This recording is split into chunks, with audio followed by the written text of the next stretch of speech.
Good morning, Titans. My name is Kaylin Williams, your new announcement maker, and I'll be starting off today with the pledge. Put your right hand over your heart and your left hand down by your side and say it with me. I pledge allegiance to the flag of the United States of America and to the republic for which it stands, one nation, under God, indivisible, with liberty and justice for all. And today I have a joke. And it is, what do you call a priest that becomes a lawyer? A father-in-law. And that's all I have for you today, Titans. I hope you have a great day. Next, we have Mr. Henson. Bye. Good morning, Titan family. Mr. Henson here with your Wednesday installment of Titan Connect. Now, before we get into our Wednesday Words of Wisdom, I just wanted to talk just a little bit about use of school technology. That means a lot of different things. It might mean that Chromebook that the schools issue to you. It could mean that Canvas account that you sign into to do your classes. It could be that Microsoft Teams account or even your school email account. Just remember, all those things run through the school. So those devices and those services and those sites need to be used for school appropriate things. So don't get caught up in that whirlwind of, oh, I'll just do my personal stuff. Oh, I'll send messages. Oh, I'll look at this or I'll look at that. Okay, remember, only school appropriate things on your school devices or sites. All right, we want to keep you out of trouble. So with no further ado, we're going to jump right into our Wednesday Words of Wisdom for March 10th. Believe it or not, it's National Ranch Dressing Day. And I've got some facts that you may not really know about ranch dressing. In 1954, ranch dressing was invented at, wait for it, Hidden Valley Ranch, a dude ranch near Santa Barbara, California. So Hidden Valley Ranch is an actual place. Also, ranch dressing has been the best-selling salad dressing in the United States since 1992, when it overtook the #1 spot from Italian dressing. Now, you may not know this, but Hidden Valley brand owns the right to the phrase original ranch. After decades of trademark lawsuits, similar products can only be labeled as ranch style or simply ranch. Now, while popular in the United States and Canada, believe it or not, ranch dressing is virtually unknown in most of the world. So don't go on a long trip overseas or to another country and say, hey, I want some ranch dressing on my salad, because they may not even know what you're talking about. And believe it or not, since 1972, Hidden Valley Ranch has been actually owned by Clorox. So the same people that make Clorox bring you Hidden Valley Ranch. So something to think about. So enjoy some ranch dressing with your favorite foods today. It's also U.S. Paper Money Day. On this date in 1862, the United States issued its first paper money in bills worth $5, $10, $20, $50, $100, $500, and $1,000. Now you might be surprised, what? There was no paper money in the United States until 1862? Lots of people are, but believe it or not, it's not that simple. There was paper money or currency in America all the way back into 1690, before we even became a nation, when the Massachusetts Bay Colony issued some paper money, and then other colonies followed suit.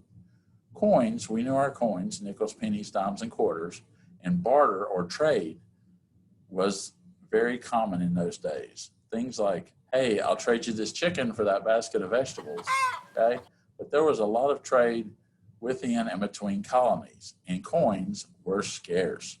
So the colonial governments printed notes that were supposed to be redeemable for gold or silver. Sometimes when you went to the bank to trade your paper money for gold and silver, it was redeemed and everyone was happy. But there were other times when you may go to the bank and they didn't have gold or silver. And guess what? You were out of luck. Now, think about how much lack of trust people had in money from your colony if you couldn't get goods or services for it. Instead of being paper money, it was just paper.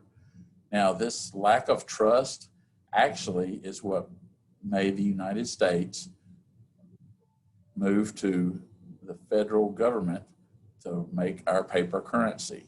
So as long as they issued money, it's good. So as they say, the rest is history. Now, also, March is International Ideas Month. Some of the biggest, most impressive things in our modern world, like the huge lumbering buildings or complexes and those shiny smartphones you love to use every day, started as an idea. Without ideas, we wouldn't have any of the cool stuff that we have in the world today. Things that improve your health, things that keep you entertained when you're bored, things that keep us connected, or things that just put that spark in our minds. But just remember, those ideas or those sparks in our mind can be brought to life by us to use today. The International Ideas Month is all about realizing the value of an idea, no matter how silly it might seem at first. If there's something you've been mulling over or thinking about for a while, take that idea and run with it.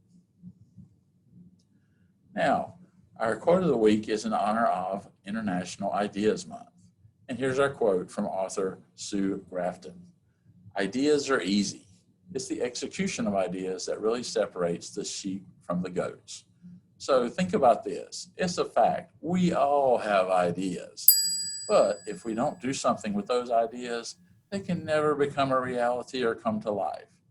And also, it's easy to follow other people's ideas, but it takes commitment and faith to act on your own ideas. So take a chance on an idea. You might be surprised at the results. Now, as we close for today, Titan family, remember, be respectful, be responsible, and be safe. I hope you have an awesome day. Thanks. But wait, there's more. Hey everybody, I'm Miss Saunders and we are here from Student Council. We wanted to highlight some very special people from the 1800s for Women's History Month. As we told you last week, March is Women's History Month, and today, the day we're recording it, March 8th, is actually International Women's Day. So happy Women's Day to all you ladies out there. So this week we are focusing on the 1800s. And with me, I have Arushi and I have Ava, both in 6th grade student council members who are going to be sharing with you too. So the first person we wanted to talk about was Q Jin, which is a really cool person from China. And this is a quote from her. "With all my heart, I beseech and beg my 200 million female compatriots to assume their responsibility as citizens. Arise, arise, Chinese women, arise." So Q-Jin was basically what's considered the modern day Mulan. She was born in southeastern China. She had a really traditional early life. She went to school, she rode horses, read books, and she had to do feet wrapping, which back in that time, that was a common practice because small feet were considered beautiful. So women used to have to wrap their feet and it was super painful so that they wouldn't grow. When she was 21, she was forced to get married by her dad, and she could not stand her husband. She didn't like him at all. So she went to visit Beijing, and she learned all about the revolution and people trying to separate from the old ways that they used to have. So she started reading some feminist literature, and a lot of books and stories and things, it gave her courage to do something that nobody else had ever done. She decided to leave her husband and move to Tokyo on her own. She really looked up to Hua Mulan, which if you've ever seen Mulan, it's actually based on a real person. And so Kyujin really looked up to her. And so she studied martial arts. She dressed in men's suits and she even carried a sword. She wrote a lot of essays about feminist things and the revolution, and a lot of women couldn't read at that time, so she gave speeches to those women as well. And in 1906, she even started her own feminist magazine. In the end, she ended up getting arrested for writing these revolutionary poems since it was against the policy at the time. But we think that she's a really great person, that she kind of went against the grain, didn't let anybody tell her what she had to do, and she found her own way. So that is her. And now we will have Arushi tell us about Harriet Tubman. Harriet Tubman saved around 300 people and took only 19 trips on the Underground Railroad. The Underground Railroad is a network that leads people to safe houses all the way to the north.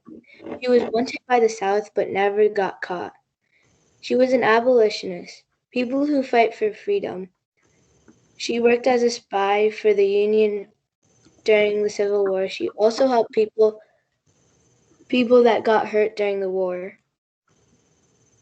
Awesome. Thank you. It's so crazy, the underground network we were talking about. It must have been really hard if she was being wanted by other people to sneak and do all of that. It's pretty amazing that she was able to bring a whole 300 people to safety. That's awesome. And now Ava will tell us about Princess Sophia Duleep Singh. Princess Sophia was a princess in Britain only because her dad was there. She had a wonderful life. She visited India and saw life outside of the castle. It was really only poor people with no food or money. She used her money and fame to help poor sailors that were treated like slaves. She helped make change by joining the women's suffrage movement, fighting for the right to vote. She helped change by just being herself and helping. She showed the world what a princess should be. Some women got the right to vote in 1928. Thanks. That's so cool. It sounds like these people, they went out of their comfort zones. They realized that the world wasn't as great as they thought it was, and they decided to make the change. And they decided, I'm going to be different and I'm going to go against the status quo. So we hope that you enjoyed learning about these famous women from the 1800s this week, and we look forward to seeing you next week with another Women's History Month video. Bye. Bye. Bye.